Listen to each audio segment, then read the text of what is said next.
For this problem, we are required to draw the shear and moment diagram of the beam without writing the shear and moment equation.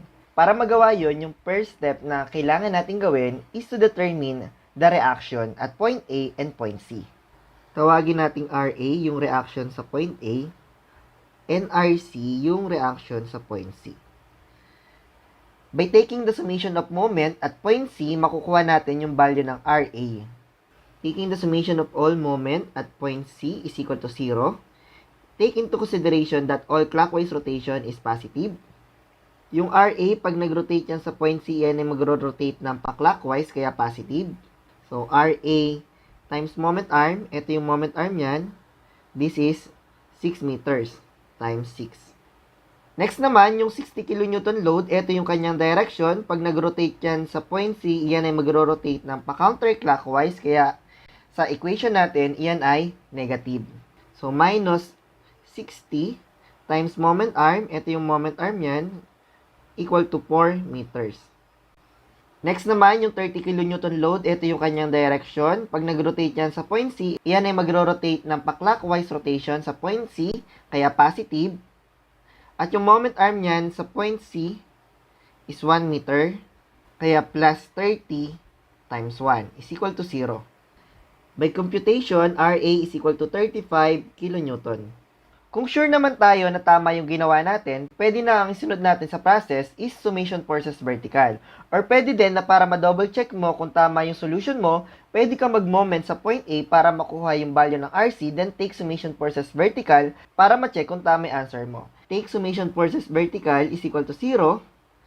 Lahat muna ng pataas, RA plus RC minus 60 kN minus 30 kN is equal to 0.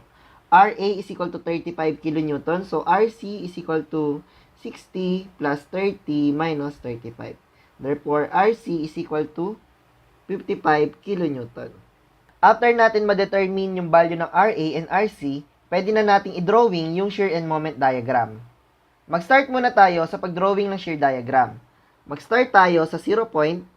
At point A, ano yung load na meron tayo? Meron tayong RA na 35 kN pataas. So, tataas tayo ng pa 35 kN.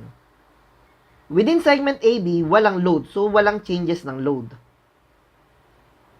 Pagdating natin sa point B, meron tayong concentrated load na 60 kN. So, bababa tayo ng pa 60 kN. So, 35 na to, bababa pa tayo ulit ng 25 kN. So, negative 25 kN. Within segment BC, walang changes ng load. Pagdating natin sa point C, meron tayong load na 55 kN. So, tataas tayo ng pa 55 kN. 25 na to, meron pa tayo dito na 30. So, this is 30 kN. Within segment CD, walang load. Walang changes ng load. Pagdating natin sa point D, merong downward force na 30 kN. So, this is 30. So, 0. Para ma-check natin kung tama yung ating shear diagram, dapat mag-e-end tayo sa 0. So, this is our shear diagram. Next naman, para ma-drawing yung moment diagram, yung value ng moment ay equal sa area sa shear diagram. Mag-start tayo sa 0 point. Within segment AB, meron tayong area na rectangle. Tawagin natin yung A1. A1 is equal to 35 kN times distance na 2 meters. So, A1 is equal to 70 kN meter.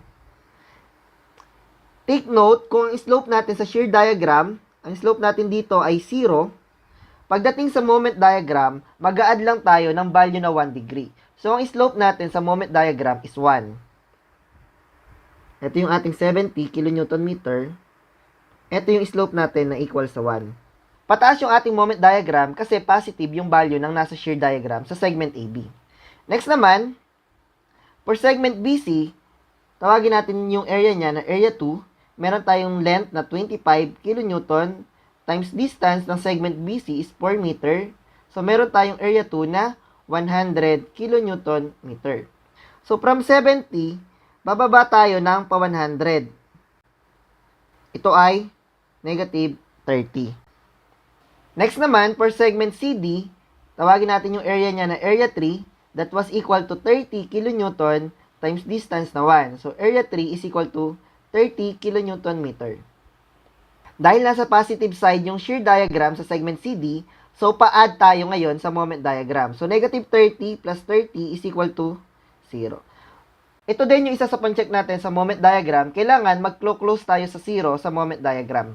At na-drawing na natin ngayon yung shear and moment diagram without writing the shear and moment equation.